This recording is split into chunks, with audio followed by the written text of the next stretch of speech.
एक पुरानी कहावत है कि दो लोगों के झगड़े में कभी नहीं पड़ना चाहिए, लेकिन पीएम मोदी कुछ अलग तरह के नेता हैं और उनकी डिप्लोमेसी को समझना आसान नहीं।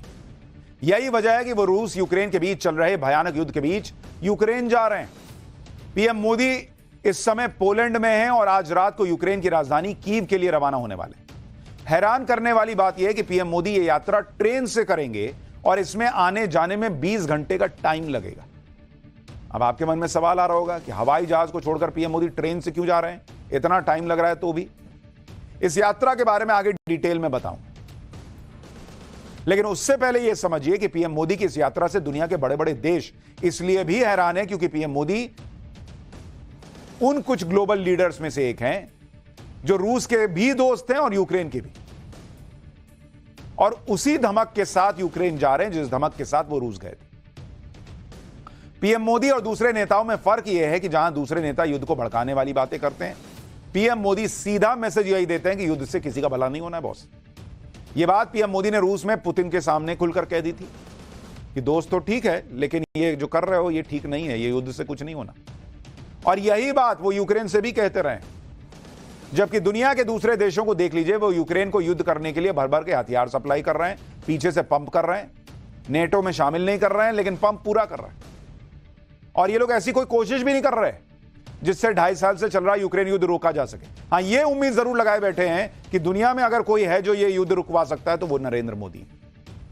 दुनिया को नरेंद्र मोदी में इतना कॉन्फिडेंस और विश्वास है कि नरेंद्र मोदी रूस यूक्रेन का युद्ध रुकवा सकते हैं। राहुल गांधी कह रहे हैं मोदी जी का कॉन्फिडेंस ही गिर गया है।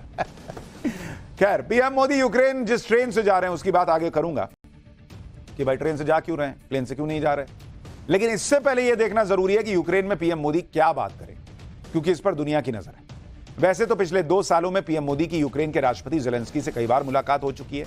इसकी पहली वजह तो रूस यूक्रेन के बीच चल रहे युद्ध को रोकने की कोशिश है, और दूसरी वजह युद्ध की वजह से भारत और यूक्रेन के बीच कई डिफेंस डील अटकी हुई है। दरअसल यूक्रेन और भारत के बीच एयरफोर्स और नेवी के लिए कई बड़ी डिफेंस डील हुई थी।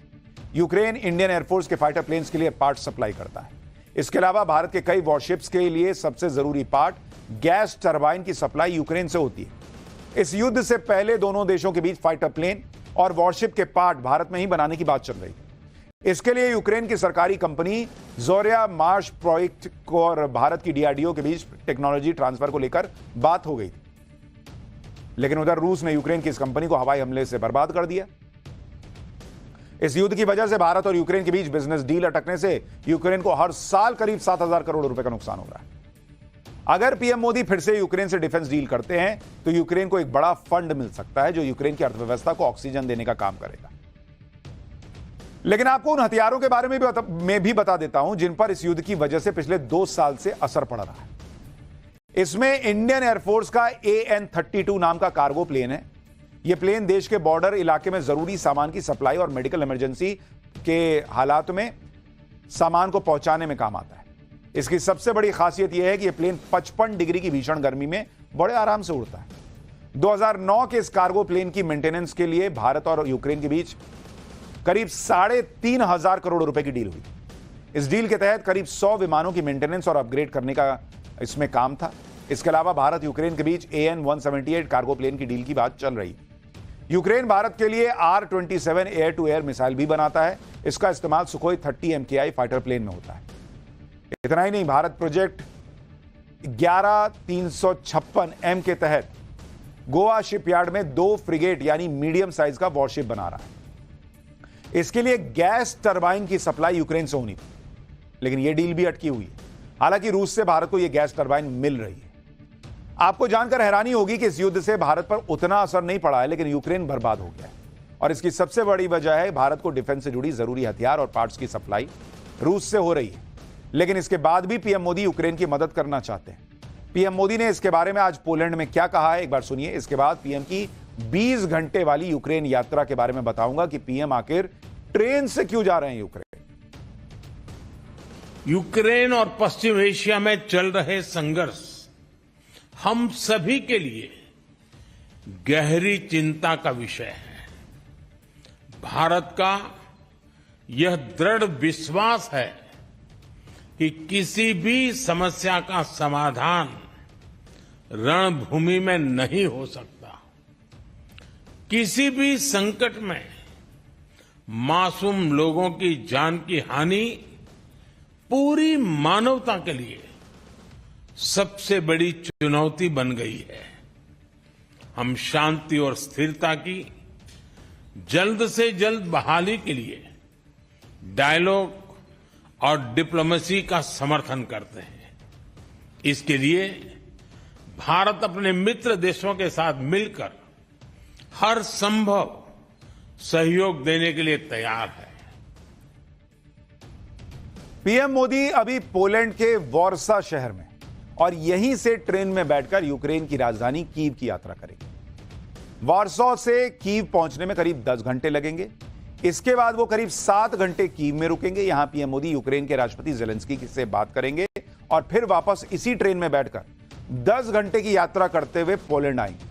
यानी 7 घंटे की इस मुलाकात के लिए पीएम मोदी 20 घंटे की ट्रेन यात्रा करने जा रहे हैं। और ऐसा पहली बार होगा कि जब पीएम मोदी प्रधानमंत्री बनने के बाद इतनी लंबी ट्रेन यात्रा करके कहीं जा रहे हैं। आपको जानकर हैरानी होगी कि यह ट्रेन कोई आम ट्रेन नहीं है। यह दुनिया की सबसे लग्जरियस सुविधाओं वाली हाईटेक ट्रेन है। इस पर 24 घंटे सिक्योरिटी तैनात रहती है और इसकी सुरक्षा के लिए आगे पीछे 2 ट्रेन अलग से चलती हैं। यही वजह है कि इसका नाम रेल फोर्स 1 है।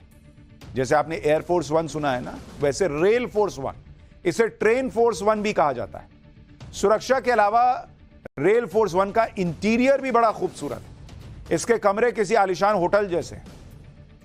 रेल फोर्स 1 के कंपार्टमेंट लकड़ी से बने हैं। इसके अलावा इसमें एक बड़ी मीटिंग हॉल भी है। रेल फोर्स 1 में अमेरिकी राष्ट्रपति जो बाइडेन से लेकर फ्रांस के राष्ट्रपति इमैनुअल मैक्रोन, इटली के पीएम जॉर्जिया मेलोनी समेत कई नेता यात्रा कर चुके हैं। दरअसल यूक्रेन में चल रही जंग की वजह से एयरपोर्ट्स बंद है। सड़क से सफर में खतरा हो सकता है, भाई कहीं भी बम गिर रहा है। यही वजह है कि दुनिया के बड़े नेता जब भी यूक्रेन जाते हैं तो वो इसी ट्रेन में बैठ के जाते हैं।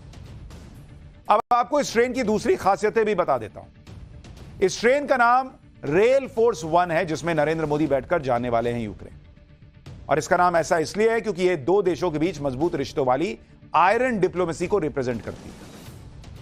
इस ट्रेन की यात्रा सिर्फ एक सवारी नहीं बल्कि एक स्टेटमेंट मानी जाती है, इसलिए इस पर हमला करना नामुमकिन है। इस लग्जरी ट्रेन को 2014 में क्रीमिया से आने वाले पर्यटकों के लिए बनाया गया था, लेकिन रूस के हमले के बाद से इसे फिर से रीडिजाइन किया गया। यूक्रेन जाने वाले ज्यादातर नेता, पत्रकार, डिप्लोमेट इसी रेल फोर्स 1 से सफर करते हैं। कम स्पीड से चलने वाली यह ट्रेन करीब 60 किलोमीटर प्रति घंटे की स्पीड से चलती है और यह इसका सफर रात में शुरू करती है। इसे पोलैंड के वॉर्सा शहर से कीव की दूरी 600 किलोमीटर है, जिसमें 10 घंटे का समय लगता है पूरा करने में। यह ट्रेन हथियारों से लैस है। इसे बेहद एडवांस कम्युनिकेशन सिस्टम से जोड़ा गया है। यही वजह है कि अभी तक इस ट्रेन की सिक्योरिटी को लेकर कभी शिकायत नहीं मिली। यानी प्रधानमंत्री नरेंद्र मोदी ट्रेन के जरिए यूक्रेन पहुंच रहे हैं ताकि संभव बना सकें कि यूक्रेन और रूस के रिश्ते भी पटरी पर आ जाए। अब यह होगा या नहीं, यह तो वक्त तय करेगा। लेकिन पाठशाला में अगली क्लास का भी वक्त हो गया।